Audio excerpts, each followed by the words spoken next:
Good evening, everybody, and welcome to another edition of the Sports Exchange. Yes, I know it's on Monday night.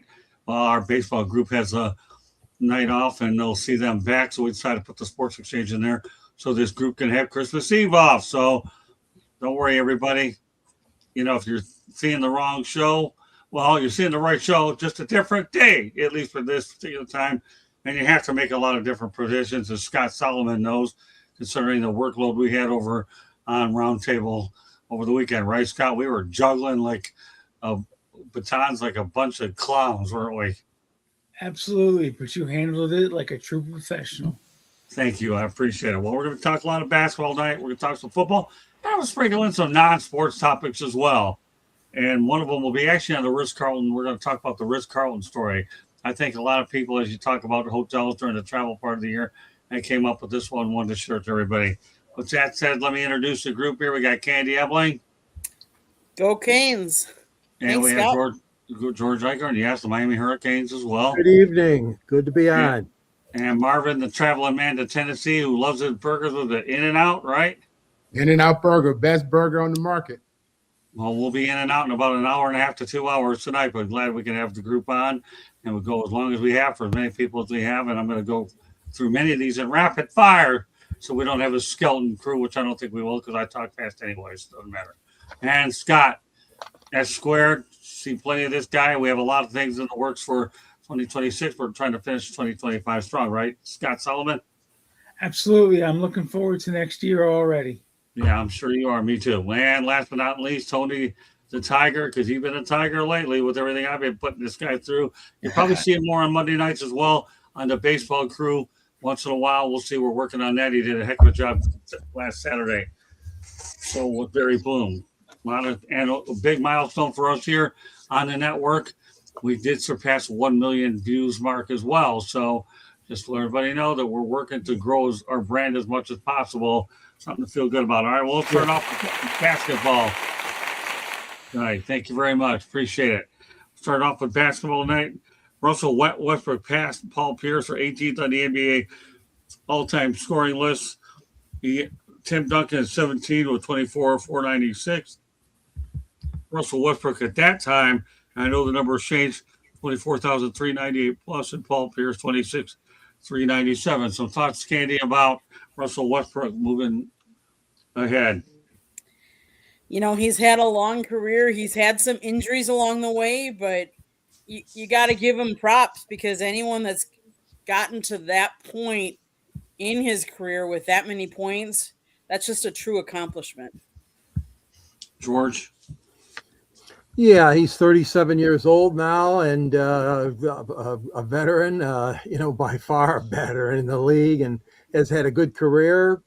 Came out of UCLA, a great basketball school, as we know. And they'll be, Detroit will be seeing him, in the next game. Pistons are going to be at Sacramento tomorrow night. But, yeah, I take a look at him and I say longevity, but also success. Marvin? When I think of Russell Westbrook, I think of just high energy, high effort guy. I love this from a competitor's perspective. I love watching this guy compete and play and fight and just, always hustling. This guy absolutely is one of the best players to ever play in the league. And, the numbers, the fact that he's playing in his 17th year, and still, making plays out there is just phenomenal. So, yeah, this guy's moving up the list. The longer he plays, he'll keep moving up. But there's so much respect for him, just the way he competes. Okay, Scott. He's a guy that's had an awesome career, definite Hall of Famer. Love the way the guy plays. Love his motor. Love the way he dishes the ball out. Very unselfish player. He could be on my team any day. Hello, Eddie Fraser. Glad to have you in here. Thank you very much for being on. Merry Christmas to you. All right, go ahead, Tony. Love Russell Westbrook. I remember a time where somebody like Jason Kidd getting 8 or 9 triple doubles in the season was like, oh my God, that's a lot of triple doubles. He did it 41 times in 1 year. He's averaged a triple double, I think, 4 times throughout his career, and 8th all time in assists. So not only can he score the ball, he was dishing it out. like Marvin said, one of the greatest competitors of my time, or probably all time in NBA, top 75 player, man. First ballot Hall of Famer for sure. Okay, yeah, there's no question that Russell Westbrook's the name that we watching all year. Scott and and Marvin and Candy and I talk about him on our Kings round table, and this guy's an incredible story. I'm going to do something since it is pertinent to the travel season. We're going to go to a non-sports topic early. Okay, we're going to talk about the Ritz Carlton story. And this is just one of those things that really, truthfully fascinates me. And that's this. So get ready. There's a lot to throw at you. And that's this. Okay. In a bold move, Ritz Carlton gave every employee $2,000 to fix problems. Most thought this was a huge risk, but Ritz built a $3 billion brand on trust. I'm going to go through everything. Everybody else can comment on them. In 1983, a new CEO stepped in to save Ritz Carlton. The company was struggling to stand out in luxury hospitality. He created a policy that would terrify most CEOs, empower every employee to act without approval. Candy, take note. This is unbelievable stuff. The rule is simple. If a guest has a problem, any staff member can set up to $2,000 to fix it. No permission needed, no forms. From doorman to dishwasher, everyone had the same power. Why $2,000? Because solving a problem instantly builds a lifetime customer. And for a luxury hotel, a loyal guest is worth far more than $2,000. It was a long-term play for world-class loyalty. The reactions were wild. People called it reckless, dangerous. What if employees abuse it, they asked. But something unexpected happened. Almost no one abused it. In fact, employees felt more respected and acted more responsibly. They didn't need to ask a manager. They acted like owners, not workers. One housekeeper noticed a guest's luggage was ruined. She personally replaced the bag before the guest was even asked. Another covered a honeymoon dinner that went wrong.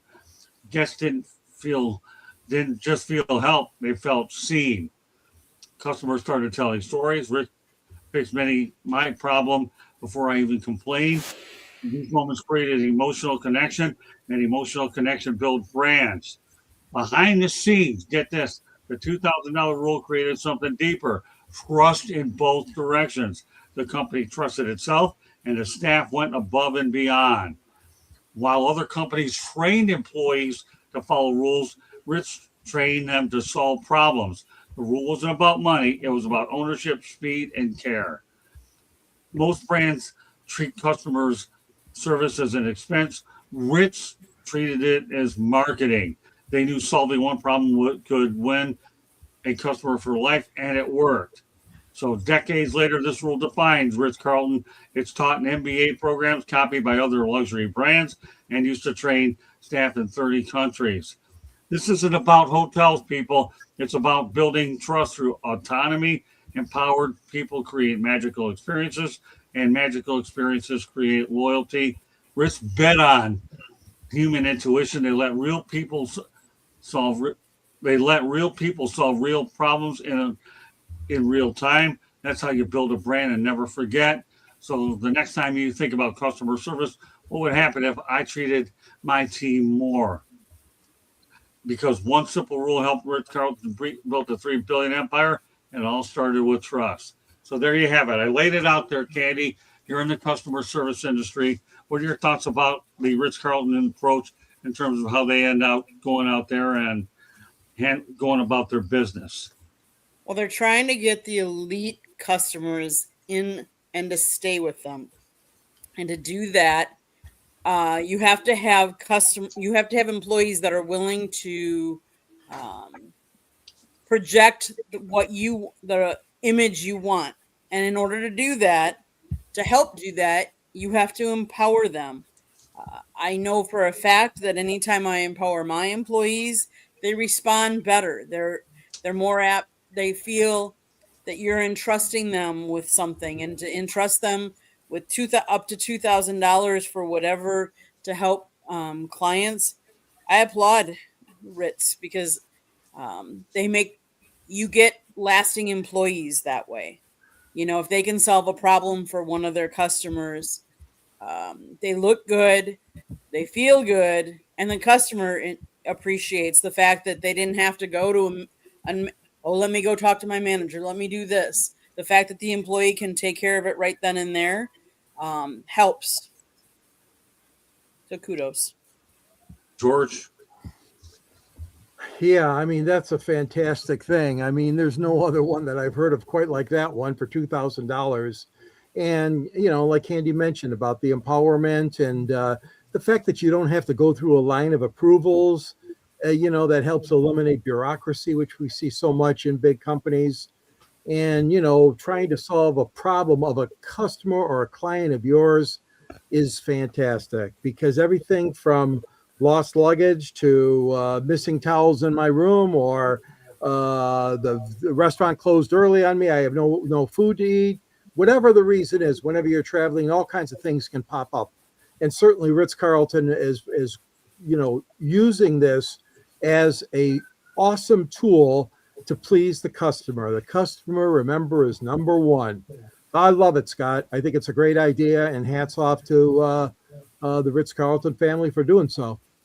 And I'll have a few more travel topics a little bit tonight. I think it's interesting I'm bringing them up tonight because we're talking about the holiday season, and I want people to know about these. And travel is much a part of sports as anything else. So tonight's one of those nights where I feel like we can do a lot of different things, still have fun, and continue the sports agenda on hand. Marvin?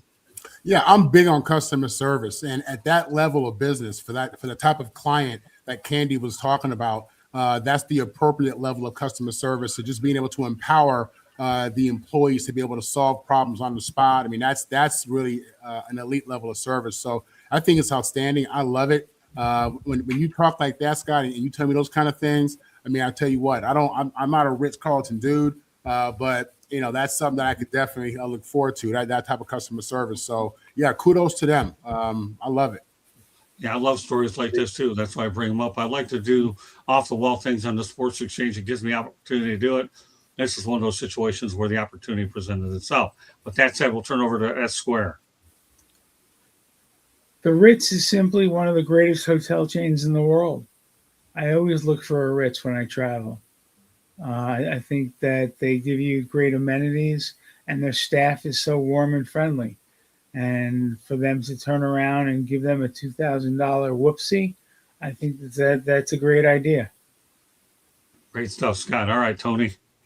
I want to be like Scott when I grow up and look for a Ritz whenever I travel. But that's great though. As somebody I'm in Orlando, I've done pretty much any customer service job that you can think of. One of the most awkward moments is a problem coming up and not being able to find your manager.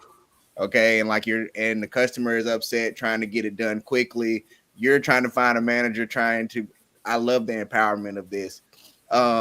People are more trustworthy than not.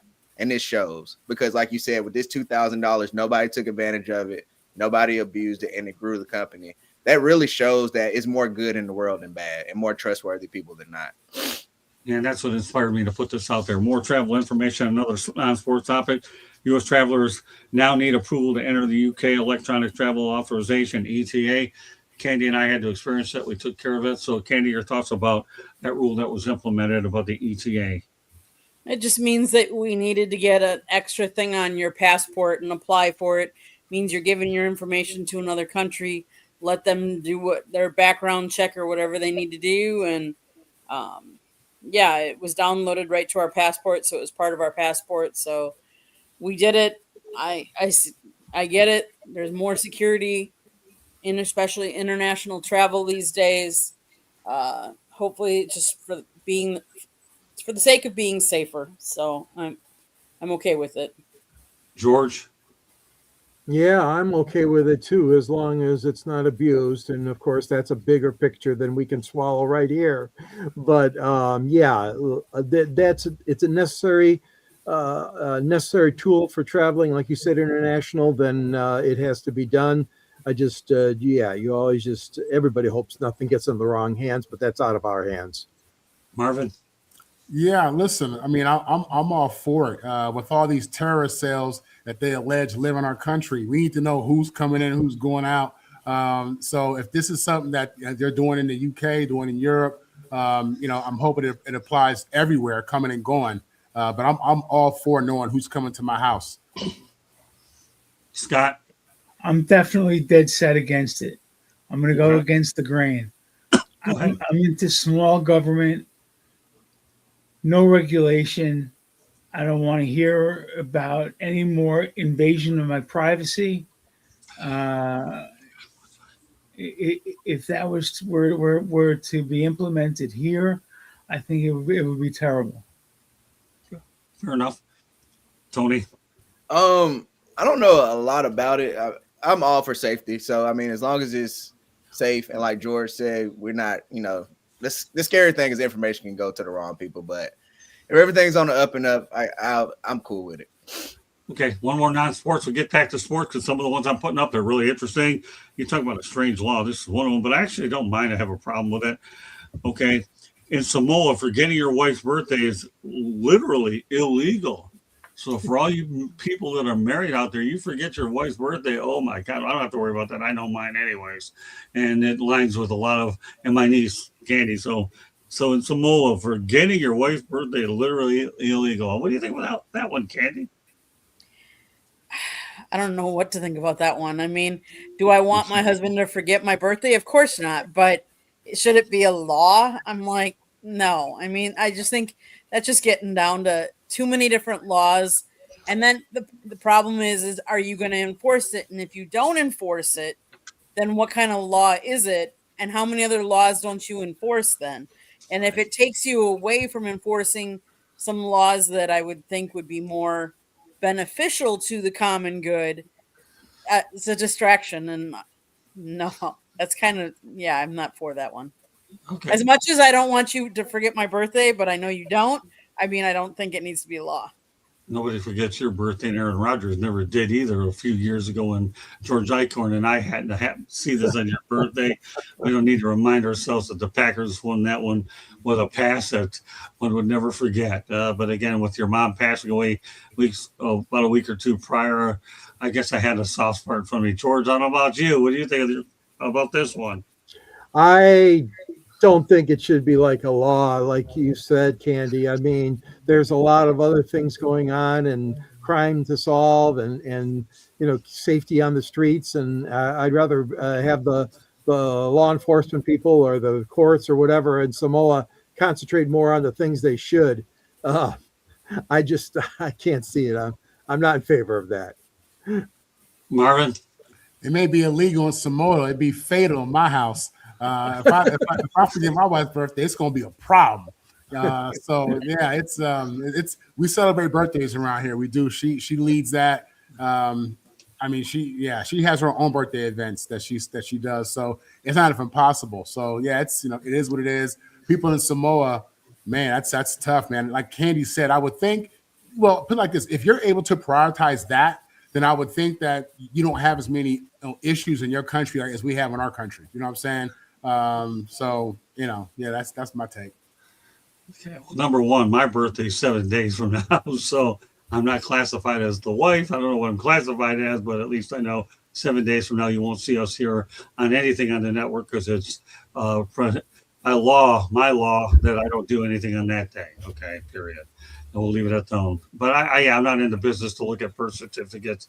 Although obviously my other half here, it is tattooed in my skull. Okay, so I don't forget it. Well, wait a minute. Let's come clean. I worked on my birthday. I took a vacation day for Scott's birthday.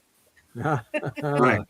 Well, and I took a driver's test in the middle of the winter on my birthday and got away with it by telling the instructor in the middle, Scott, you ought to know this. I think you're from the north anyways, right, originally?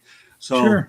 So I ended up telling my driver's instructor the day at the Secretary of State's, because George, forget this, right in the middle of a blizzard here, okay? This is a year before I even know you, okay? I said, listen, I don't remember the lady's name, but all I know is she was cute. I was driving my grandma's yellow Cadillac. But this could go a couple of different ways. One, let me drive where I want and I pass. Or two, we get hurt in an auto accident. No, just go whatever you want. A guy passed, no big deal. And as the old story with my dad would say, later that day, he ran a red light. He'd remember it, probably not remember much of anything else. But I got the license. That was that. So birthdays are birthdays, not in the business to go out there and look at every birth certificate as they do in Samoa. Good luck trying to figure that one out. All right, Tony. A woman must have made this law. I'm just gonna put it out there. But I'm with Marvin, man. Hey, if y'all ain't never seen the movie Thin Line Between Love and Hate, if I forget my lady's birthday, I'm gonna be forced to eat some cake the next day, and I'm not gonna like it. All right. So I don't gotta worry about forgetting no birthdays. I'm cool on that. I'm good with Samoan law. But on the serious note, clearly crime is down in Samoa. If they got time to make these kind of laws, I might need to go live out there where everything's like. Well, here's the thing, Tony. When you earn your royalties and everything from us and everywhere else, and you want to go to Samoa, go ahead. I'm sure they'll be more than happy to have you out there. Since the one law you do approve of that many people on this panel are probably a little bit, as you see in Sanford and Son, then I'm sure they'll be more than happy to have you there. All right, back to sports. So I'll throw a few little non-sports in there. Scott, so Mike Vrabel announced earlier this fall that Patriots defensive coordinator Terrell Williams had been diagnosed with cancer. Candy, any updates on Terrell Williams' condition right now for the defensive coordinator? The Patriots are having a really sensational season. Basically all I've seen, I'm trying to find some updates. They said he has stepped away from the team since being diagnosed. He's been in and out. Sorry, I keep getting pop-ups. That happens. He's been in and out with the team since the spring with what was described then as a medical issue. On September 26th, Vrabel announced that he would be stepping away indefinitely from his position. Since his absence, Vrabel explained that the defensive coordinator has still been around the team before he begins treatment and remains in good spirits. He did not give any updates on when he would be returning to them as he is undergoing treatment. All I can say is our prayers go out to Terrell Williams for sure. George? Yeah, he's only 51 years old. Been the defensive coordinator, as you mentioned, this year. All I can say is, that's a tough thing to handle right now for anybody. And prostate cancer is one of the more common ones among men, but we need to keep them in our thoughts and prayers. And you're going to come through this all right, Terrell. Just keep your confidence going, and you're going to be okay, man. Just keep it up. Marvin? Yeah, it's unfortunate. You hate to see a young man like that having that type of medical condition, and there's thoughts and prayers to him. Fortunately, those coaches at the NFL, they have great benefit packages. And he'll get the treatment he needs and be taken care of. That's something that's definitely been addressed.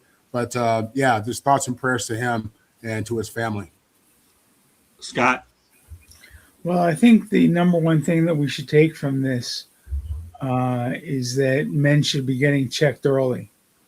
And because if you do have it and you catch it early, you won't have that bad of a problem. And it appears as though Coach caught it early.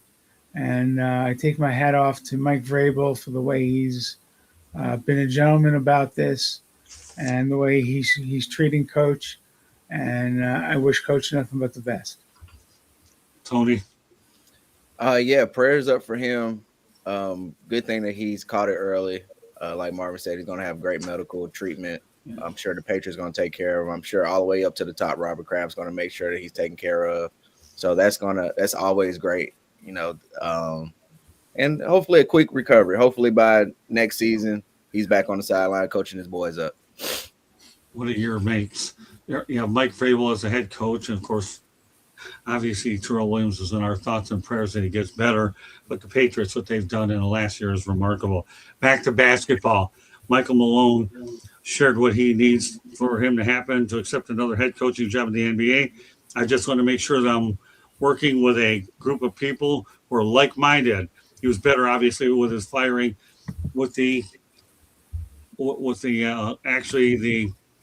excuse me, I had something caught in my throat with the Denver Nuggets. Candy. Yeah, I mean, he's been a coach for a long time. He was coaching all the way back in '93, um, and he was actually an NBA champion as a head coach.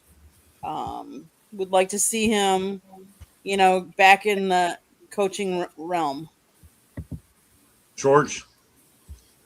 Yeah, I mean, he's definitely got a good coaching history, like you said, Candy. I mean, you look back, and I mean, he's been around quite a number of years in a number of different colleges and pro teams, including, of course, the Nuggets and the Kings and the Knicks, and as an assistant coach, a lot of great stuff there, and yeah, an NBA champion. Um, it's tough. I mean, coaches get it. It's a unbelievable 24/7 job. I mean, to be a coach in any one of these major sports and college as well. But Malone's got a good head on his shoulders, and he's done a lot of good things. He's been even in broadcasting a little bit. So I'm hoping if the right opportunity comes, he will be able to step in. Marvin. Yeah, as young as he is with his resume, I mean, you would think he'd have a bunch of suitors, So all it takes is, one GM, one owner, to like this guy.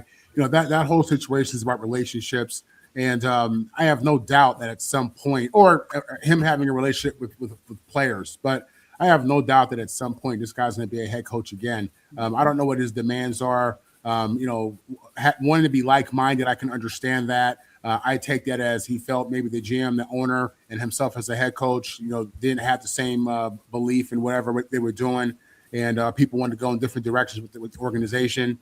So yeah, alignment and being like-minded is really important without question. But he's young, he's a champion.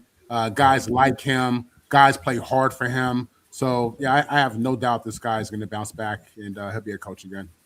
Scott. I echo what Marvin said. I think he's a terrific young coach. He got a raw deal.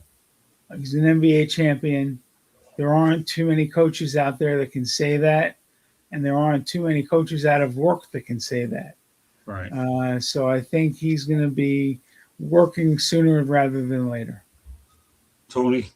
Yeah, I think I think Mike Malone, he's taking the coaches TV year off. It's like a red shirt year. They need to decompress. It's hard being a coach in the NBA. He's just enjoying TV where you never lose a game and you can always make the adjustments at halftime during the break. As a Orlando Magic fan, I like Jamal Mosley, but come on down. Well, I'm a Lakers fan, but being in Orlando and talking to a lot of Magic fans, come on down, take this young team over the top. They're ready for you, Mike Malone. Here's the thing. Son of Brendan Malone, I got to know Brendan really, really well when he was with the Pistons. In fact, Brendan and I used to spend a lot of time together. Brendan, to me, was one of the most remarkable basketball minds ever. And the fact that Michael's done a job as a champion like Brendan, because he was a champion with the Pistons, Michael did it by himself with his own team, and he was able to put together a pretty nice run over in Denver for sure. We'll continue basketball. Obviously, Damian Lillard is with the Portland Trail Blazers, and he's their headache for now. But due to the fact that he isn't going to be playing all year, he actually figures to start next season. Had an Achilles injury. You can't say F with that, okay? And I don't have to go ahead and fill in the blanks. It's just got to get it all the way right. In other words, what he's saying is you just can't come back from an injury like that too quickly. I think there's a pretty good upside, Candy, in Portland for Damian Lillard. Yeah, it's as a Milwaukee Bucks fan, I mean, he played with the Bucks for a couple of seasons here, but his heart was always in Portland. That's where his family is. That's where his kids were. And so for him to go back to Portland, albeit him being injured, doesn't help, but he can really rehab with his family there at home. And yes, we have seen lots of injuries in numerous different sports. It's not healthy to bring them back and rush them too quickly because you can do more harm and then he could be out even longer. So let him rehab, let him get fully healthy before he comes back. He's one of the top basketball players in the NBA. So give him his due time. George. Yeah, he is a good player, better than good. What am I talking about? 25 points per game is average in his career. Are you kidding me? Yeah, he still could play this game and play it at a high level. And he's just going to have to take the time and work through this injury. And I'm sure Portland will be better off for that. I know it's tough because, you want to be out there right away helping your team. Like you said, he's back again. And I think that he's got a lot of great basketball still in him. I really do. I think I've always been a little fan. He's a darn good player. Marvin. Yeah, at this point in 2025, where we are in sports medicine, you can really come back from most of these injuries. We've seen players do it. The thing about it is the Achilles is one of the bad ones, man. That's one of the ones you don't want to have to deal with. The recovery can be a year or more. And, for him, when you look at his game, quickness, having a jump shooter, it's the sport itself. I mean, it's very challenging. So between his age and the style of play, you got to be even more cautious. And, this guy, you realize, today you can play a little bit longer. These guys can do it. But a lot of times you got to avoid these kind of injuries, especially late. So I wonder, what we get when he comes back or when he's cleared to really practice. I wonder if he has that quick step. Can he defend at the same pace? Again, 37 years old, man. So we'll see. With all that said, this guy is a phenomenal player. He's a Hall of Fame player. He knows how to prepare, and I'm certain he'll be smart and heady with his rehab because he knows what's on the line. Scott. Coming back from an Achilles is worse than coming back from an ACL. Yeah. The ACL, you can come back a lot quicker now with today's science, but an Achilles, you're still looking at a solid year. And if he were to rush it and come back, bad things would happen. He's not going to be able to do what he wants to do. His Achilles is going to give out again, and he'll be out next year too. He should just take the year off. They should let him rest, rehab, and come back stronger in 2026, 27. Tony. I think that's the plan for him to just miss this year, which works out for Portland. They're letting their young guys play. They're getting a lot of playing time right now. They're not looking bad, and which is perfect for next year for them. They'll be a little more seasoned. He'll be a veteran presence with Drew Holiday in that backcourt. And I think it's really setting up for Portland to be good, or at least, competitive in the 2026, 2027 season. Yeah, I agree. That's an injury you don't want to bother with. I've seen it happen in so many different sports, let alone basketball, football. When you see a non-contact injury, what do you think? It's an Achilles, and that's ugly right when from the minute you see it happen until you know what the player has to go through. All right, so get this. Giannis family has reportedly moved permanently back to Athens. Candy, what are you reading into this? He has come out and said that he eventually wants to go to Greece and play in Greece for Greece. So when that timetable is set, I don't know. But let's face it. Honestly, who wants to live in Milwaukee, Wisconsin right now during the dead of cold season and winter? So I get it. He wants to, move back to where he's from. And only time will tell to see how much longer he stays in the NBA before he does go back and permanently, because I know he does want to retire playing in Greece. George? Yeah, but can he make as much money though in Greece as he's making here in the United States? I mean, this is a star player, one of the top players in our league, the NBA, and I don't know if I put a lot of weight in this comment. Yeah, it could be, but maybe he's going to wait a little bit longer. I mean, the longer he stays here, the more bucks he's going to make in American dollars, and he certainly deserves it. My God, are you kidding me? He's averaging almost 29 points a game and multiple-time All-Star. We don't have to go through all that. But there's a lot to be said for playing for your home team, of course, in the Olympics. But also, it sounds like he wants to go more for maybe a permanent move there. I just think that, I don't see him walking away from another multi-million-dollar contract. Okay. Marvin. Yeah, to pick up where George left off, I would bet that his, Nike and his endorsements, these contracts have it written where he has to be in America or play in the NBA, as I think that would benefit them so much more. So I think between that and the fact that he's, this kid could be a leverage play, him wanting to tell the Bucks or whoever may be coming next, listen, I could leave at any time, see my family's gone. I think about all that kind of stuff. So I don't put a lot into that. And again, I doubt Nike would want him to go over there. Okay. Scott. He's already accumulated multi-generational wealth. Right. And he's not going to go to Greece anytime soon. So he's going to accumulate even more money. It really becomes a question of how many yachts do you have to ski behind. He wants to be happy. He wants to play in Greece. He's going to play in Greece. And Nike will go along with it. Nike's got to sell shoes there too. That's a great point, Scott, all the way around. Tony? I'm with Candy. It's probably cold as all get out in Milwaukee.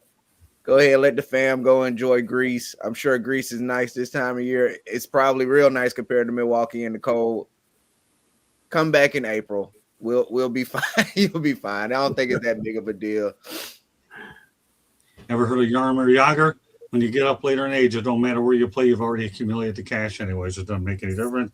It's Scott, not a matter of if. Can I add something? Yeah, let me finish, though. It's Okay. not a matter of if. It's a matter of when he goes. Keep that in mind. And yes, Marvin, it's probably a play to get more money or get out of Milwaukee, depending on where the team's at. Go ahead, Candy. So the reason behind it is they have 4 children. They moved to Athens, Greece with his wife because they want to live closer to family and embrace their Greek heritage, with his children attending school there in Greece, so they can learn that way instead of coming over here and being too Americanized. So his wife's preference was Athens over Milwaukee. Oh, wow. Fair enough. Okay.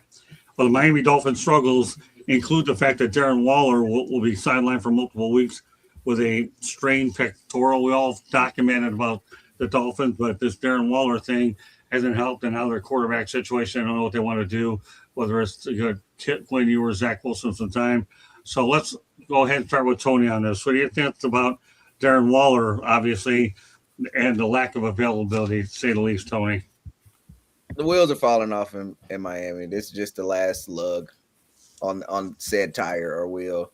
I actually feel, Darren Waller, I think that year off, that takes a toll on your body coming back and playing the full NFL season. So hopefully he can rehab and come back healthy for 2026 if he's willing to play. He was one of the bright spots for the Dolphins. I remember he was killing the Panthers until they decided to stop throwing the ball to him. So that made me happy. So hopefully he come back next year. He can be Quinn Ewers' best friend because a tight end is always a quarterback safety blanket. Scott? Darren Waller had a couple of good games, but he was injured more often than not. I think the Dolphins got damaged goods when they made the trade.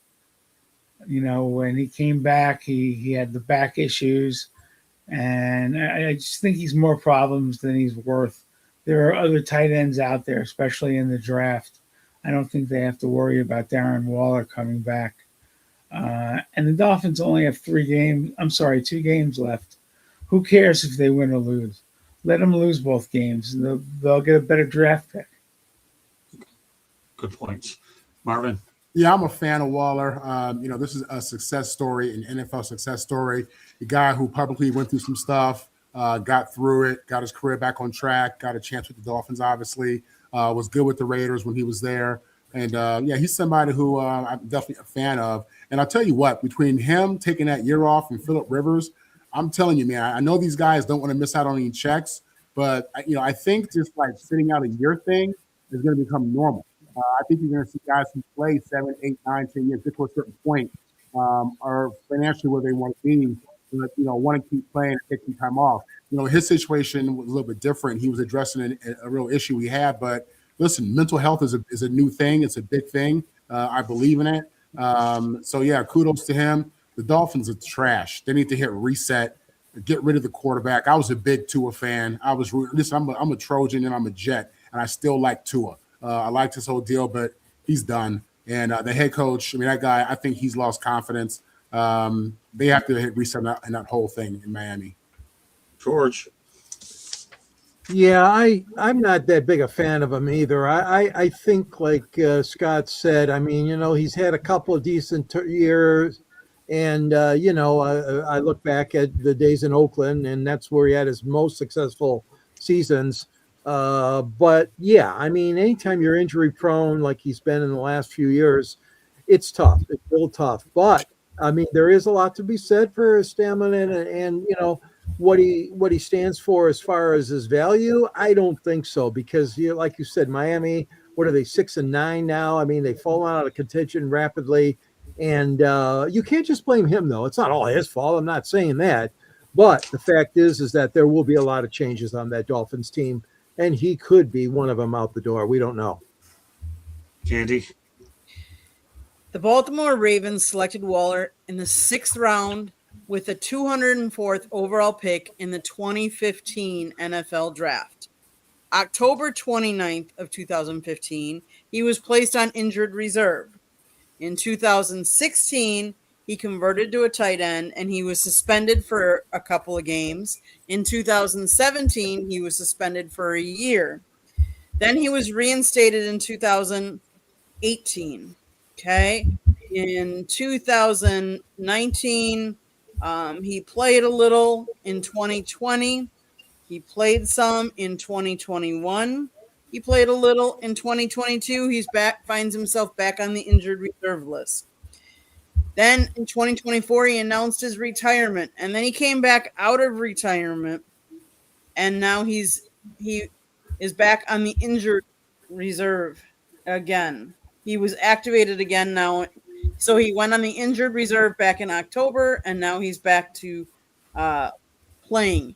The Dolphins, honestly, what were you thinking? What are you doing? Like, Right. Your whole organization is up in arms. You're not hitting on anything. You're not hitting on some of these trades.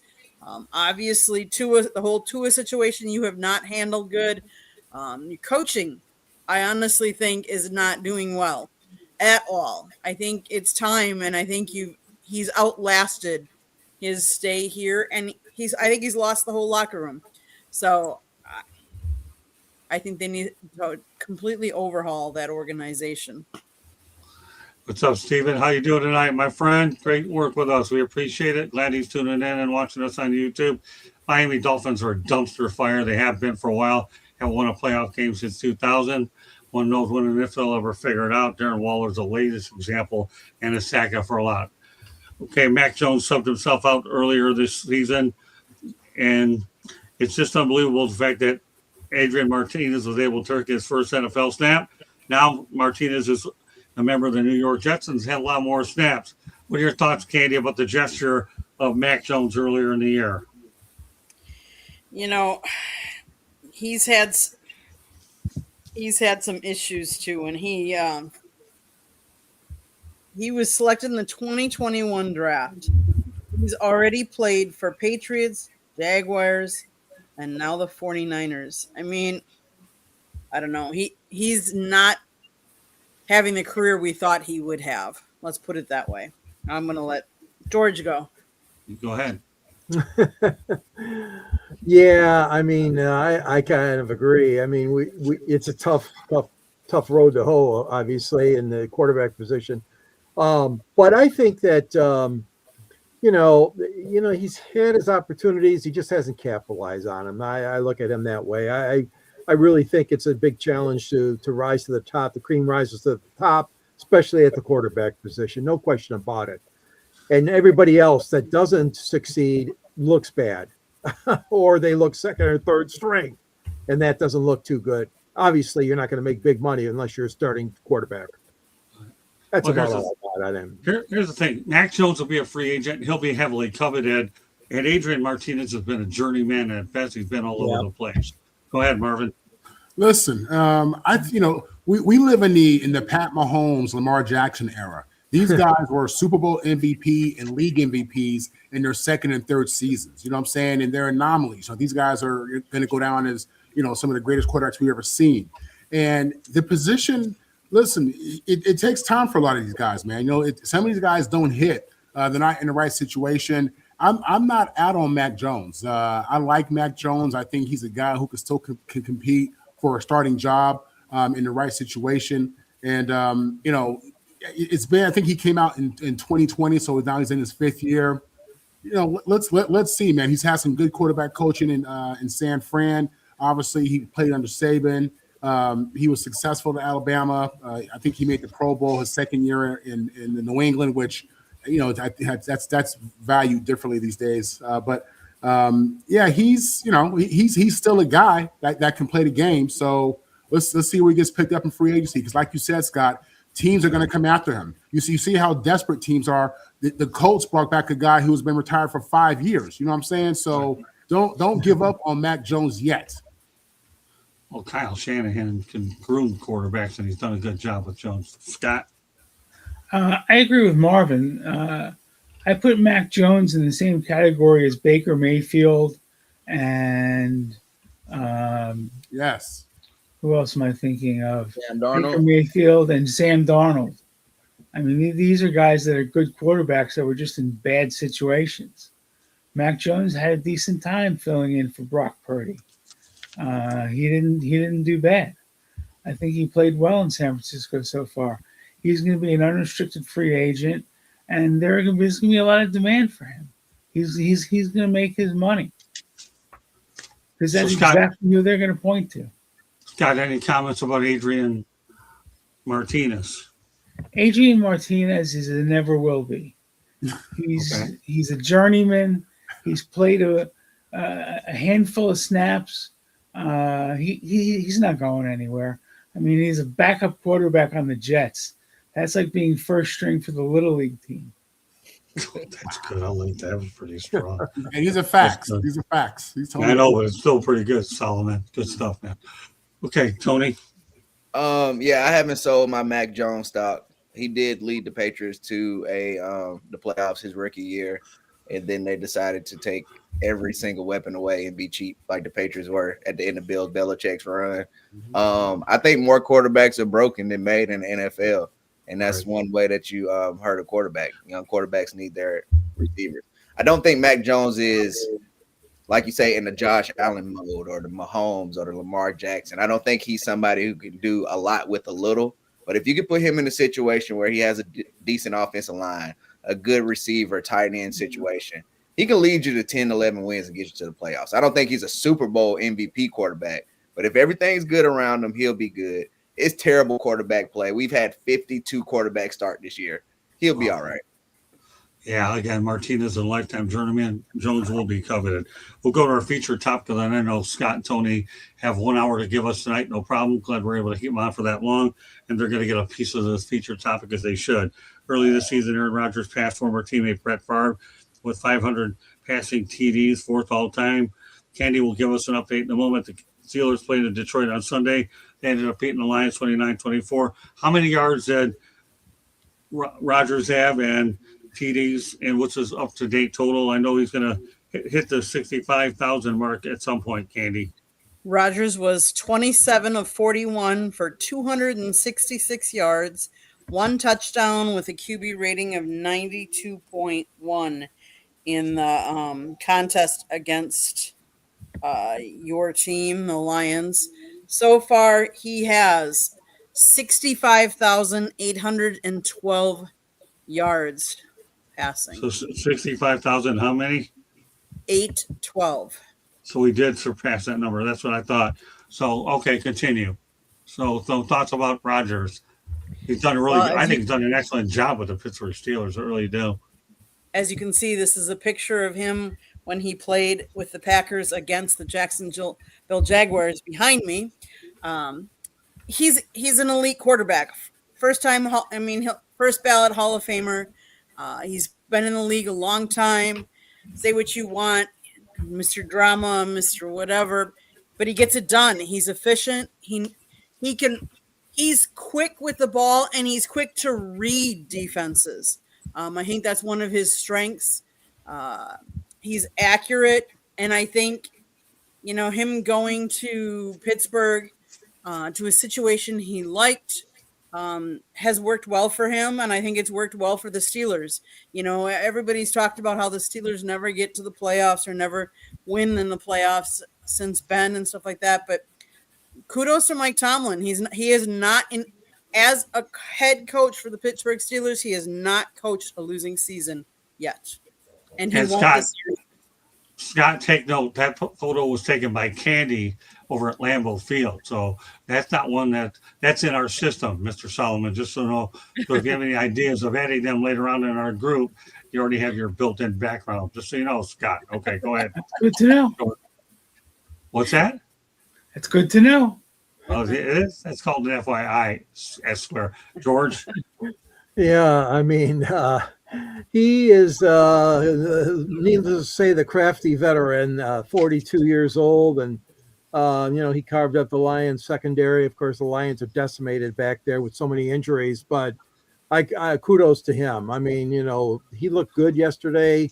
He's got a lot of parts that are helping him out, receivers and unbelievable rushing game. He masterminded, and the coaches masterminded that. Over 200 yards rushing for the team. But there's a lot of good football left in him. And a lot of people were skeptical, during the offseason. Oh, who wants him? Who's going to sign him? Blah, blah, blah. Well, I think Pittsburgh is showing they made the right move.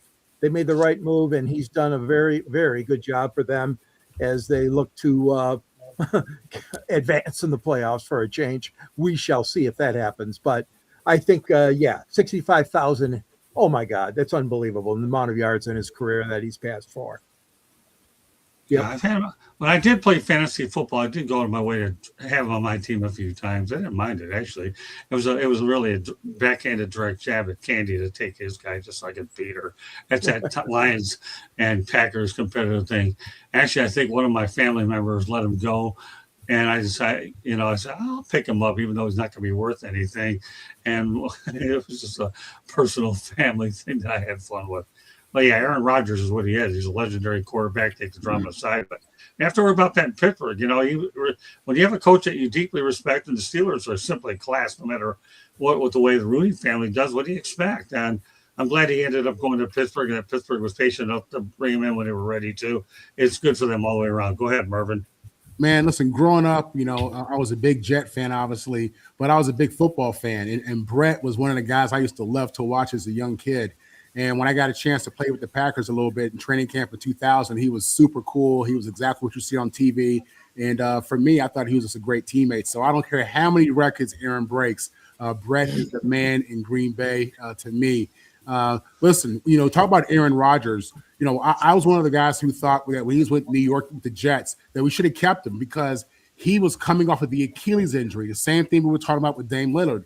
In his case, it took some time. He was older. So again, going back to Dame Lillard, it's going to take some time, right? With Aaron, we're seeing him somewhat healthy now. Somewhat healthy. He's still got his marbles. His shoulder is good. His arm is good enough, right? And he sees the game really slow. He's a vet in there, man. And the Pittsburgh Steelers are getting what the Jets were looking for. You know what I mean? That's what breaks my heart, and I hate it. Aaron looks good out there, man. He looks good enough, man. He's getting it done. He's having fun. No drama, right? You don't have any drama in the media. So yeah, man, good for Aaron. I'm rooting for this dude. He's doing well, man, and he'll continue to break records. This for him, it's longevity. The more snaps he takes, the more records that he'll break. I'm not so sure he's going to retire this year. I don't know why. If he likes it that much in Pittsburgh, I think he's going to play another year. I don't care what he's saying. I mean, retire. When you start to like it in a certain place, Marvin, and it's just fun, don't you think you'd want to stay around another year? Listen, he's respected. Him and Mike T have a mutual respect. They've always talked about each other over the years in the media. So this is working out, man. I think Mike T realizes, like Kenny said, he hasn't had a losing season, but that's not the standard in Pittsburgh. They want championships. You know what I'm saying? And I think Mike has the guy he wants. I think he has a tough team, and he has a somewhat healthy Aaron Rodgers. So, hey, the Steelers are in play. Scott? I think Rodgers has had a phenomenal season. He's a great quarterback. He's had a wonderful career. I think of him as a Packer first and foremost. I think he'll always be the guy that led the Packers to the Super Bowl. I'd like to see him lead the Steelers to a Super Bowl. I think that would make a great story. But when he was with the Jets, he couldn't accomplish anything. I mean, they really didn't offer him much by way of talent to be next to. What do you mean? He had some good receivers. They had no line to protect him. They couldn't keep him upright. Yeah, That first And year. he only had I one mean, year. the first year. Oh, the first year he was injured. I mean, he didn't Wait, play. hey, Marvin, look at this. He only lasted 4 plays. How do you keep him upright? Second year, I get it. First that was 4 the plays. turf Move monster. on. Let's move on. MetLife ruins a lot I of don't guys. like picking on Marvin's Jets, but it's just Yeah, I too know. easy. It is. Hey, Marvin, 4 plays. Let's give it. I mean, I see one and done one, not 4 and done in 4 plays. Now, last Scott, year, I get it. Scott, it broke my heart, man. I know. It broke my I'm with heart. you, brother. I don't want nobody to break your heart, but let's face it, he broke his Achilles. That was worse. Yeah. And we saw the repercussions. All right, Scott, are you done with that, or you want to go ahead and stick it up Marvin a little more? No, I think I've done enough damage for the night. Tony? All right, I'm a zig where all y'all zagging, man. I'm a huge Aaron Rodgers fan when it comes to the talent of Aaron Rodgers. When you look at the talent of Aaron Rodgers, he may have underachieved for his career. Only one Super Bowl. Green Bay has had plenty of home games. He's lost 4 playoff games in Lambeau Field. That was a place growing up that you would not catch Green Bay dead losing in the playoffs. He lost 4 games in the playoffs at Lambeau Field. He never beat San Francisco in the playoffs. He had the great run, but 2010 was 15 years ago, guys. That's literally the length of some players' career, great players' careers. And he hasn't been back to the big game. So I think as a talent, I love Aaron Rodgers, but when it comes to the achievements, I feel like he's actually underachieved as a player because quarterbacks are judged by wins or losses. And I don't feel like he's won enough to match his talent. Okay, final topic of the night for Scott and Tony. And I said Scott and Tony only. Washington signed Darnell Savage as a free agent safety who was released by the Jacksonville Jaguars. Ken, do you have an update on Darnell? You want us to come back in a few moments? Fact of the matter is released. All right, so the fact is that Jacksonville let him go, Scott, and Washington has it. What are your thoughts about that move? I don't think it's really earth shattering. I think it's news because they signed a player that they think can help them now and in the future, but he was a cast off in Jacksonville. Okay. And Liam Cohen didn't really clean house when he came in, so he really must have had an axe to grind. Must have really determined that he wasn't good enough to make his team. And if you weren't good enough to make a Jacksonville Jaguars team over the summer, I don't know really what he's going to do in Washington. Tony? Not a big deal. I mean, Washington's out of playoff contention. But for him, this is a good time to put on good tape, right? If you're trying to keep a job for next season, coaches, GM, scouts, they're not looking at the point of time in the season, what the team's playing for. You better go out there and play hard to get another invite to another camp because he's playing for his job right now, right? He's playing for his career. So I'm assuming he's going to go to Washington and play like they're playing for the Super Bowl in these next 3 weeks. So that's a good thing for Washington. I'm sure it's hard to have players show up and want to go to work at this time of the season. He's got something to play for. All right, Tony, I'll tell you what. We're approaching the hour mark. Let everybody know how to get a hold of you. Oh, man. Talking Game 1 on Instagram, on TikTok, Talking Game on Twitter. And, Probably won't do a podcast episode Wednesday since that's Christmas Eve. We'll kind of chill out, but we'll be back next week. So we're doing everything Monday and Tuesday, and then we'll have a few days of decompress. I know Scotty and I had ourselves a busy weekend, didn't we, Mr. Esquire? We sure did. We had 4 podcasts for Roundtable Sports.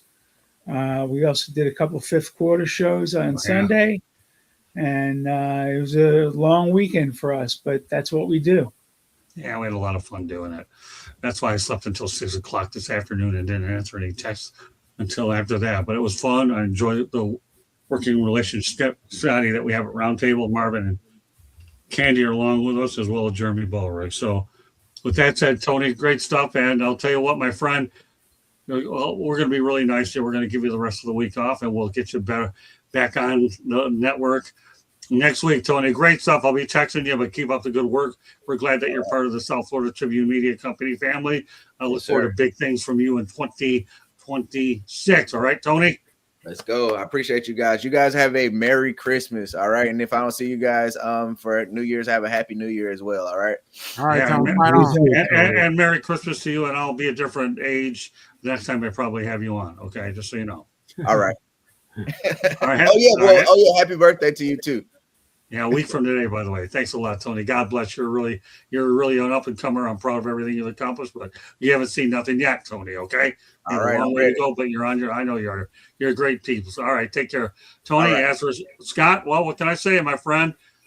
We have a lot of things we're working on. Glad we have you on tonight. I'll be in your ear. Obviously, we have a story. Looking forward to your story coming up real soon, and the fact that we have a lot of other work ahead of us, Scott. So glad to have you on tonight. This special edition of the Sports Exchange on Monday night. So Scott, get a little bit of rest tonight, and Candy and I will take care of some admin stuff a little bit later. Okay, my friend? Sounds good. I enjoyed it. All right, we enjoyed having you, Scott. You're a great addition. All right, Scott. Take care, guys. Bye, Marvin. Yeah. Happy holidays to you. Merry Christmas. Yes. Thanks. Same to you, Scott. Okay, so now there's 4 of us. We'll let everybody finish off the topic about Darnell Savage. What do you know, Candy? So Darnell Savage, just so you guys know, the Green Bay Packers selected him in the first round of the 2019 NFL draft. Yes, he played there until 2023. Then he went to the Jacksonville Jaguars. The Jacksonville Jaguars on September 16th of 2025 released him. On September 22nd, the Washington Commanders signed him. And in 8 appearances for Washington, he recorded 1 pass deflection, 1 forced fumble, 15 combined tackles. On December 4th, the Commanders waived Savage on his own request to be released. On December 6th, the Buffalo Bills claimed Savage off waivers. That's where we're at right now. So now the Buffalo Bills will have a player down the stretch, Marvin. Hopefully with their playoff hopes alive. Go ahead, Marv. Yeah, I mean this is the NFL. Make the team, get cut, play a little bit, play well. So it looked like he was doing well with the Commanders. In 8 games, I mean he had some numbers, he had some productivity, but it's a competitive league. Your value is based upon the team needs, and somebody goes down, they need a spot. You're the guy who gets cut. You know what I mean? So it sounds like he's just doing the normal NFL tour. To be honest with you, I don't know why he asked to be released. Maybe he wasn't getting the playing time, or they weren't going to offer him a contract or an extension. But I wish him nothing but the best in Buffalo. And I don't know that he's a real high impact player. So I don't know how much he's going to really make a difference, to be honest with you. But I hope he can get on the roster and get some games and get a game check. George. Well, yeah, I mean, right now he's just the 3rd on their depth chart. It's strong safety. You got the Jordan boys, Jordan Poyer and Jordan Hancock ahead of him. Right. But the thing is that, and one of them's hurt. I know there's injuries there. You need depth. No question about it. I mean, we can look no further than the secondary here in my town. I mean, decimated. So I know Buffalo has got, obviously he's joining a very good organization, and the Bills are putting things together. They got a nice little winning streak going. So I'm sure he's pretty happy about that. How much he can contribute at this point, we don't know. But heck, it's a great move for him. At 28 years old, you're right, Marvin. I mean, he's on one team, he's off, he's on one practice squad or whatever. And, that's the life of the NFL players right now when you're not a starter or a second string. Yep. Great stuff. All right, time for our first station break. Candace, go ahead. South Florida Tribune Publishing Company published a book, Lessons from the Microphone, Tuning into the Enduring Wisdom of Visionary Leaders. It is written by our host, Scott, the Motor City Madmouth Morganroth. Talks about his 40-plus years in the media business and how it has evolved, old school media versus new school media. And another panelist, Mr. George Eichhorn, wrote the foreword of the book as well. Great job, gentlemen. This book is available on Amazon, Barnes & Noble, Kindle, Google, and Apple Books. Watch for updates later, shortly, about an audiobook coming out finally. It's taken us a while, but it will be coming out. Wait for more details for that. As far as if you like to listen to podcasts, you can find us wherever you get your podcast. If you want to advertise, sponsor a show, or you want to be a guest on a show, email us at southfloridatribune@gmail.com. Last but not least, if you see that red subscribe button in the lower right-hand corner, that means you have not yet subscribed to us. What are you waiting for? Just do it. Click it. Like us. Share us with all your friends and family. Anybody you know that would like our podcast, our broadcast here. But then turn on your notifications so you're notified anytime we go live. Like tonight, we're doing a Monday edition of Sports Exchange since it'll be Christmas Eve Wednesday night. We thought we'd shift it tonight. So you're getting Sports Exchange where you never know what Scott's going to put on as far as topics go. And I mean, you never know. Tuesday nights, we do Inside the Pigskin, so don't miss tomorrow night's episode. Great stuff. Back to you, Scott. Thanks, Candy. All right. Well, with that said, time for another non-sports topic tonight. Not what you want to hear before Christmas, but Apple stock fell 348% today. That's obviously on September 11th. Not a good day anyways. But the reason why is it was causing the company to lose around $108 billion in a single day, unveiling the iPhone 17. They claim that the investors felt it didn't bring enough proper innovation. George, I don't know how close you are to getting an Apple, and we're talking about September. But again, when you get a new phone, you want to make sure that if you're going to spend a boatload of money, that you have the necessary innovations. And I'm not a financial guy, but this is something that people take seriously. I upgrade mine every couple of years because of everything that we're doing here that requires it, but not everybody's going to do it. What are your thoughts, George? Well, for any kind of company, but especially a big company like Apple, I mean, you would think that they would have done enough, deep researching and what they call groups of people come in there and they discuss things, and they, you have a system set up. When I was with IBM, I mean, we had these things all set up, and you never bring something to market unless you really, really are sure. If it's gotten off to a slow start, that's Apple's problem then. They obviously are going to have to correct it, because if the 17 isn't one of them that people are running after right now, that's not a good sign, at least for their standpoint. But there's still time. There's still time. I don't know what the fixes or the corrections or what the enthusiasm has to be for them to be more well-liked, at least as far as this model goes. Earl Kinsey, thanks very much for being on the show. We appreciate you. I hope you're having a great holiday season. One of Marvin's people. Great stuff. All right, Marvin, what are your thoughts about the old Apple situation? Yeah. Hey, Earl, thank you for the support, man.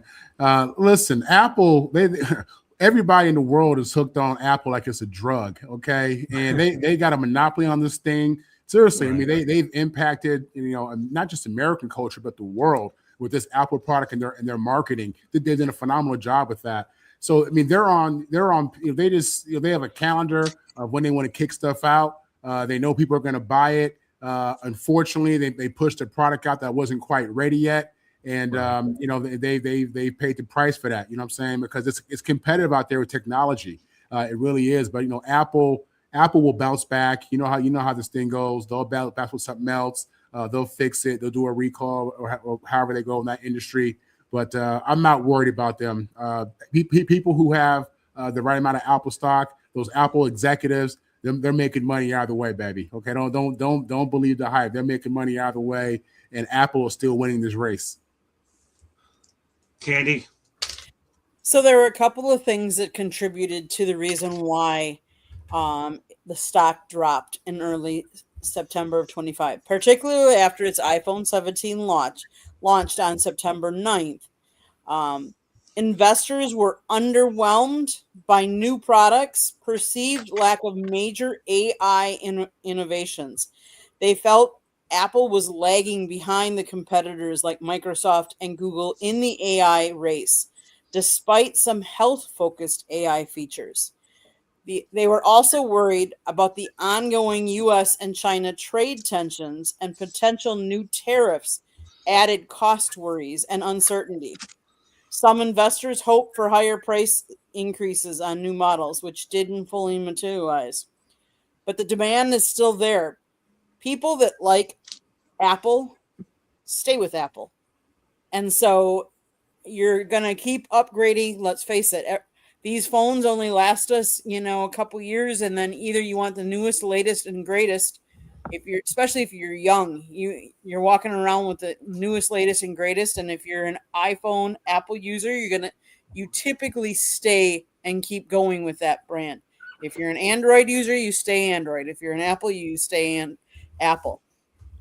So I didn't see, even though the stock dropped, I knew it would bounce back because, again, we're talking about Apple, and Apple lovers are going to keep buying Apple products.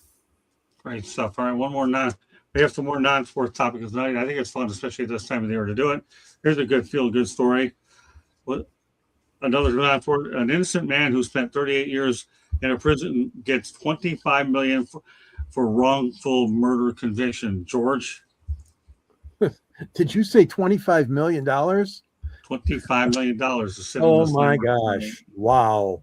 Well, unfortunately, this is what's happening in many instances. With the depth of knowledge as we have from science, and going into these re-examination of crimes that were supposedly committed by an individual. And you've got the right lawyers and the right NCIS group behind you. I mean, the thing is that that's a terrible mistake to make. Let's be honest. I mean, somebody to be locked up for whatever reason and then tried and then thrown in jail for so many years.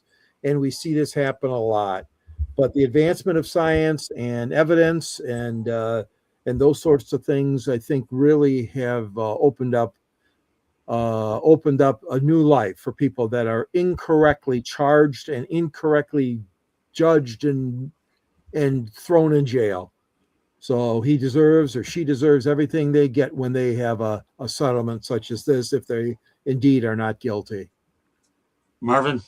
Yeah, $25 million, obviously, he's going to be fine moving forward, but you have to ask yourself, what would you rather have, your life back, or have to be able to go back and never do that time? And you think about if you have kids, think about how that impacts your kids, that relationship. You were married, you had a girlfriend, your parents, you had siblings. I mean, the money is great, and he can really, do a lot and impact his family moving forward.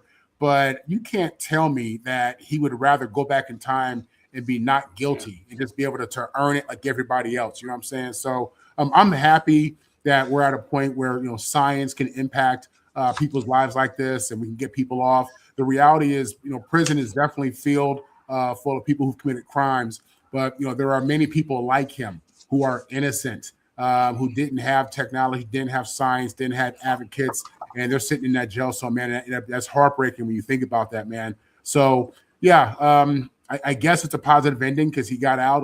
A guy who was innocent got out. Thankfully, there was no issue with compensation. He was taken care of.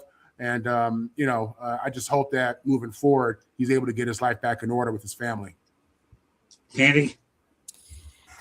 Yeah, as you read this story, an innocent man who spent 38 years behind bars in California was awarded $25 million in what his lawyers called the largest wrongful conviction settlement in state history.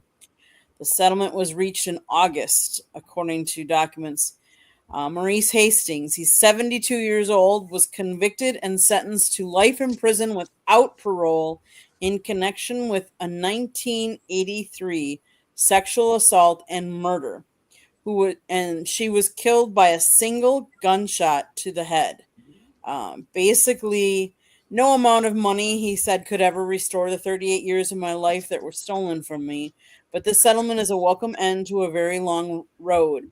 I look forward to moving on with my life. Basically, they sought DNA testing back in 2000, but was denied at the time.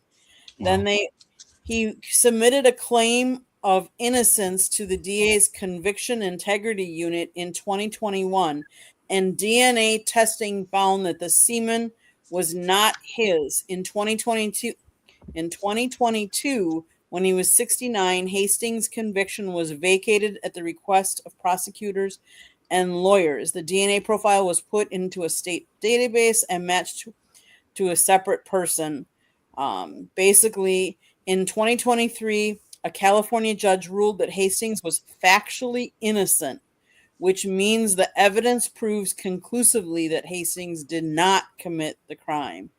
But now he's gone and gotten the wrongful, getting the money for all those years of wrongfully imprisoned. I can't begin to imagine spending one day, much less 38 years of your life for something you had nothing to do with, absolutely nothing. It's just sad. Yes, $25 million is not going to bring anything back, any of that amount of time back. Hopefully, he can live comfortably now. And it's just sad. It's sad to see anybody wrongfully in prison. The only thing I would say about Hastings, I hope he has a book in mind. I'm sure a lot of people would buy it. Or a movie. Or a movie. Or a There you movie, go. yeah. Yep. Movie all right. rights. There we go. All right, so let's talk about the Detroit Lions a little bit. One of the draft choices that's actually panned out was Tate Ratledge. He became a beast, George, obviously. They lost Frank Ragnow, and they've been hurt on the offensive line. What are you hearing about Tate Ratledge and the type of pickup that he was for the Lions? Well, I think he's really progressed well this year, and I think they're pretty happy with him. The unfortunate part is, like you said, they've lost Ragnow. They lost so much other support in that offensive line that's put more pressure on this kid. So you ideally don't want to start out, especially when you're a very successful team like the Lions. You don't want to start out and push this kid right into a starting role, but they've been decimated. And but I think he's got a really good future. I think they're happy with his progress. They just got to get a better supporting cast. It's going to be a tough off season because the Lions are going to have to make some serious decisions here about what they're going to do offensively on the offensive line. But you're right. I mean, he's done a good job. I like Ratledge, and I think he'll be a good starter for hopefully many years to come in Detroit. Marvin? Yeah, I'm not super familiar with the player, but I know that Detroit has had problems at the O-line. And in the NFL, I mean, it doesn't matter what else you have. If you're not tough in the middle, if you're not tough at the O-line, if D-line, if you can't protect your quarterback, if you can't do these things and you're hurt with injuries, it's going to be hard to compete. And over time, with five guys, I mean, you want guys to be able to play together. You want continuity. You want guys to have that kind of relationship and have that kind of comfort. Yeah. And it's tough, man, when you're bouncing players out because of injury, putting in new players, and it's just hard to win like that. So and you see it with Detroit. You see where they're at now, right? In addition to the fact that they're still dealing with the loss of their offensive coordinator, which was their offensive voice, their leader. That stuff matters when you look at the totality of all that stuff. It all kind of makes sense. So yeah, Detroit has a lot of things to figure out, and they got some guys, some stars who are paid. They got to figure out how to capitalize on these investments. Candy? Tate was selected by the Lions in the second round of the 2025 NFL draft. And he comes from, where did he play college? None other than the Georgia Bulldog. So he knows how to play. He was an All-American and a two-time national champion with the Georgia Bulldogs. He's originally from Chattanooga, Tennessee. He's 24 years old.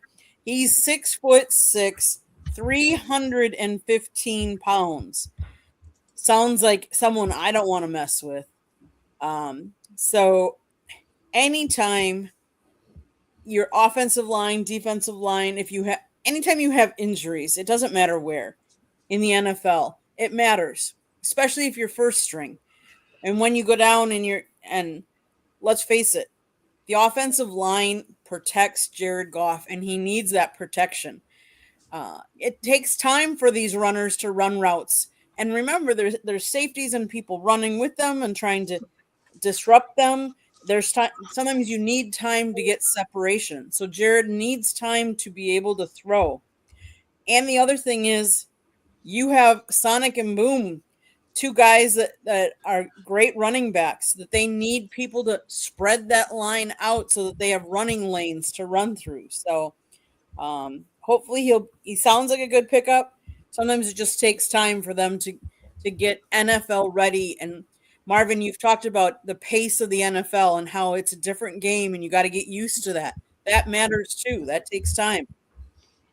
Yeah, no doubt about it. Different tempo in college. These guys are so efficient in their movement, and there's less wasted steps. That's what makes the game faster. It's happening right now. No wasted movement. These guys are trained on footwork and all that stuff. So you have to adjust to that. And that's for any rookie first year player, young player, that's part of the process. Okay, so we have Earl Kinsey, $25 million is not enough. I would have asked for $2 million a year for each year that I was in. Not a bad point.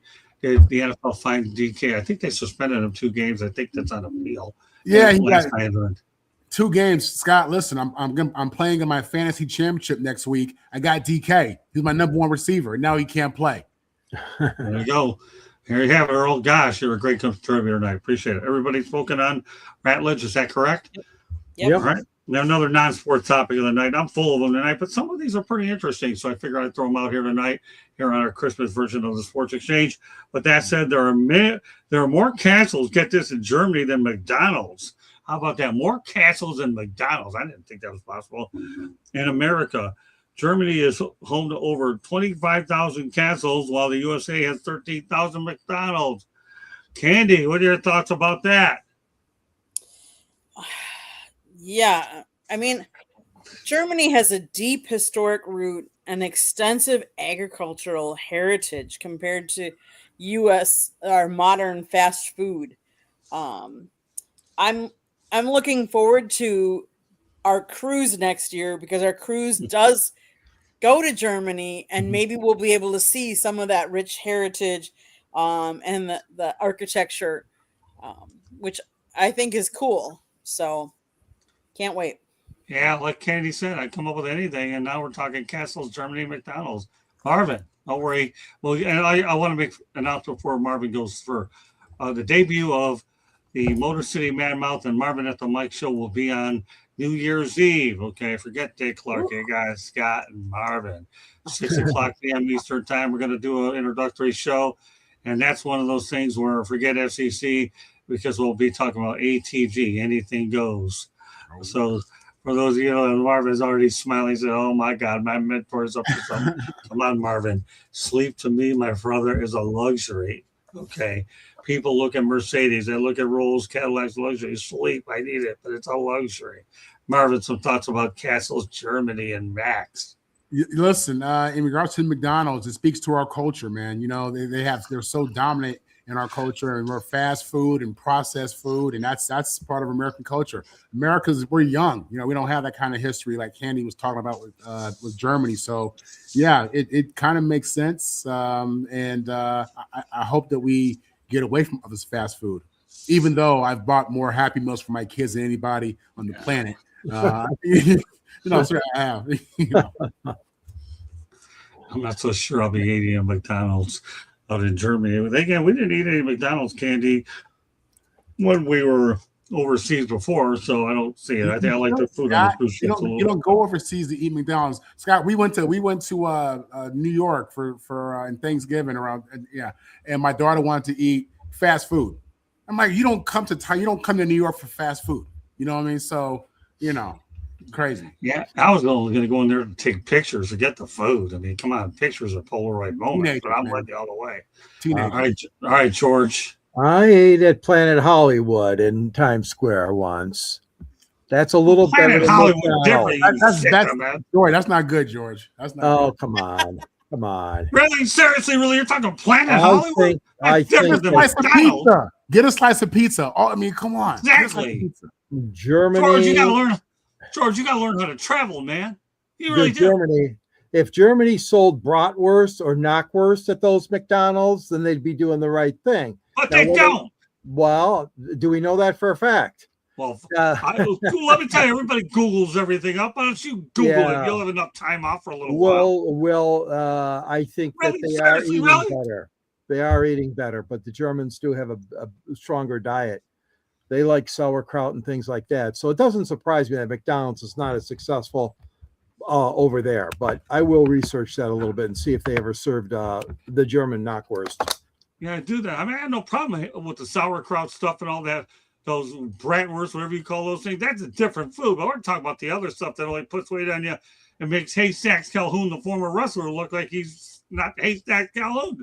You sick the man. Really? Seriously? Really? That's why I'm wearing the hat, because of him. I can make a marketing thing off of all the stupid things he does.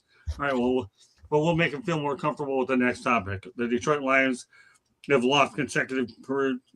The Detroit Lions have lost consecutive games for the first time since 2022, snapping a 15-game losing streak. Obviously, George, you saw that streak come to an end yesterday at Pittsburgh. It is a pretty decent streak when you put it in its proper perspective, but now they better not lose 3.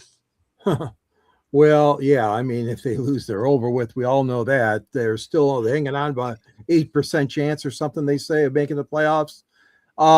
Yeah, that was quite a streak going back to 2022. I mean, Dan Campbell and his staff did a hell of a job not losing back-to-back games, but the fact is that they don't look good. The last half of this season has been very, very fruitless for the most part. So I think that the big thing to me is the fact that when you replace your offensive coordinator and you tell Mr. Morton he's not going to call plays anymore, that was a really, really blow to that man's ego. But also, it also puts you under a lot of pressure if your name is Dan Campbell. So there's a lot of things going on right now here that are not good. We talked about injuries already. The depth issues are not there. But the fact of the matter is they still have a sliver of a chance. But we'll see what happens. They got to hope for a Packers loss, obviously, in the next 2 games, and the Lions have to win both of them. I don't see that happening, but we'll see. Well, they have a revenge game against Minnesota Vikings on Christmas Day. Marvin? Yeah. I mean, this is the time of year where you want to see the playoff teams and the contenders look sharp, look dominant, And with Detroit, the wheels are just falling off, man. You know what I mean? It's really been like that since you lost your coordinators, who you realize how valuable those guys were. Aaron Glenn on defense, then Ben Johnson on offense. I mean, these guys, Detroit had probably the best coordinator combination in the league. That it's fair to say that. So when you lose that kind of leadership and then you start losing players on the offensive line, it's just a bad combination. When your head coach, is holding the call sheet, he's the one calling the play on 4th down, and that's not really what he does. That's tough, man. So play calling's a little bit more strategic than that. These guys put a lot more work into it. I'm not saying that he doesn't, but you have to have a feel for that kind of stuff. You know what I mean? And it's not something you just thug out. You know what I'm saying? You don't muscle that out. It's not like that. So yeah, like I said, the wheels are just falling off, and I don't think this is going to be a pretty ending for the Lions these last couple games. Katie? Oh, where do I start? Oh my goodness. Okay. Usually at the beginning, but that's okay. You're so, full of compliments. I'm always full of compliments, Candy. Usually it is. I know. So let's give kudos to where it is deserved. Ben Johnson. All right. I mean, who thought Chicago would turn around like they have under Ben Johnson? Right. Last year they were 5-12. 5-12. And now they're sitting top of the NFC North at 11-4. And what's different? Ben Johnson. What's different with the Lions? Yes, Marvin, both Ben Johnson and Aaron Glenn. And you got to give it kudos to both of them. But not only, here's what I'm going to say. And the Lions had a lot of injuries last year. They have a lot of injuries this year, but they had a lot of injuries last year. But they were able to overcome with the coaches they had. And here's the one thing I'm going to say. Ben Johnson knows how to find the strengths of the people he has in front of him and use those strengths to their best ability to get the best result for the team. And that's, I think, the difference. Sometimes you have really good coordinators that don't make good head coaches. I think Ben Johnson is not one of those. I think he's going to be a really good head coach. He was a really good offensive coordinator. And yes, I agree. He may be, I'm not sure. The only thing is, Earl, I don't know, because both him and Liam Cohn really have propelled both of their teams.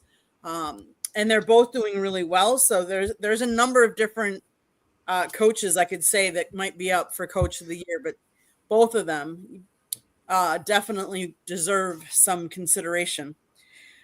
As far as, I think the Lions are having injuries in the wrong spots, and I don't think their coaches are able to overcome those injuries as well. Obviously I'm on the opposite side for you guys. You guys want Green Bay to lose, and I want Green Bay to win because I want to see Green Bay getting in the playoffs. Mm-hmm. But what a difference the NFC North is now that there are at least 3 very competitive teams in the North. Kudos to, all of them. So hopefully we'll see who comes out on top. You don't survive losing Brian Branch or Kirby Joseph. You just don't. Secondary is an area you get hit deep. Right. You just can't do that. DJ Cook's great, but he's a good player, but I don't know. You just can't survive those. They found a way to make moves along the way to fortify their defensive line to get sack people, but it's a different animal when Hutchinson got down, and let alone the secondary. That's a different point. They need to win on they need to at least go ahead and win on Christmas and nothing else. Yeah, right. I mean, trying to finish over 500 with a 17-game schedule, because I think Ben Johnson's looking for blood. Let's not forget what he's done with Caleb Williams. Done a heck of a job with him too.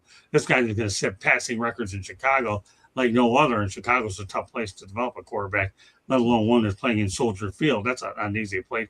They haven't found their franchise quarterback in years, but they've been way more relevant than in Cleveland Browns for sure. So, but that said, great contributions, by the way, from A.D. Prater early and Earl Kinsey later. So we appreciate their participation here on the Sports Exchange tonight.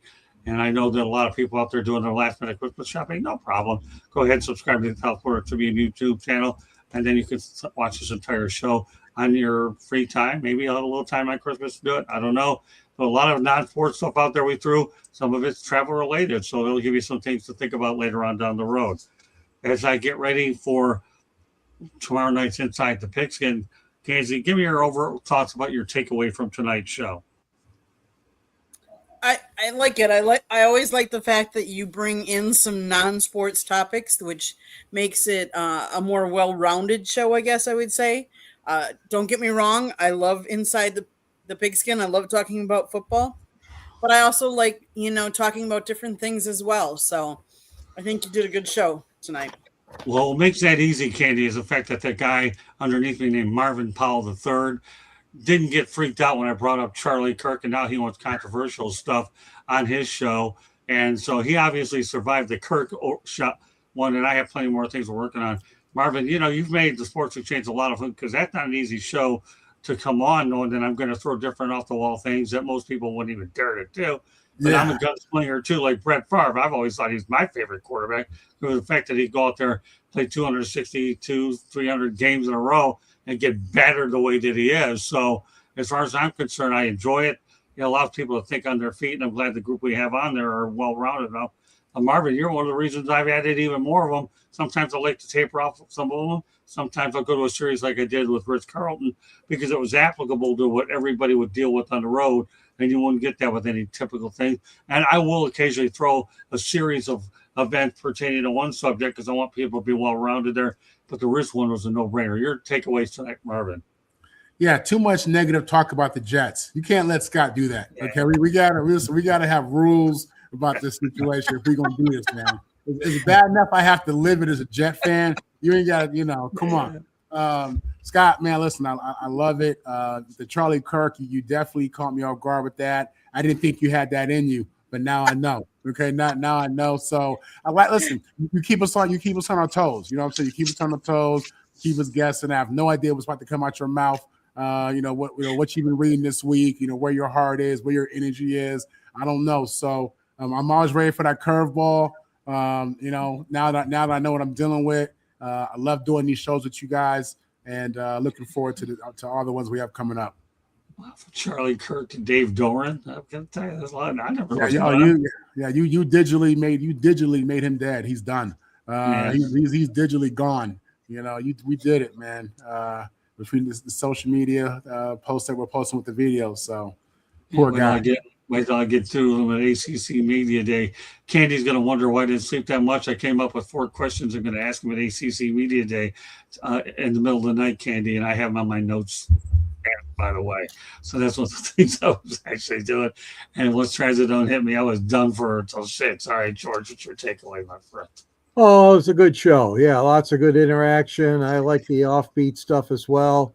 I think that we got a good group here, good panel. Of course, 2 of them signed off already, but that's okay. We had them for the majority of the show. And I think it's important to talk about things that are non-sports related. There is more than just sports. Right. Oh, man, a lot going on in this crazy world of ours.